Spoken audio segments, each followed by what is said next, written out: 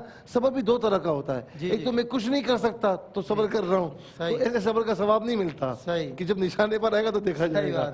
ہاں کچھ کرتے ہوئے یعنی طاقت رکھتے ہوئے آپ کچھ نہ کریں, صبر کریں تو اس کا ثواب اللہ رب العالمین آپ کو عطا فرمائے گا. بالکل ٹھیک ہے. اذان عصر کا وقفہ ہے, ملتے ہیں آپ سے اس وقفے کے بعد, ہم نماز پڑھتے ہیں, آپ اذان عصر براہ راست سنیے. قاری نعمان نعیمی انشاءاللہ اذان عصر دیں.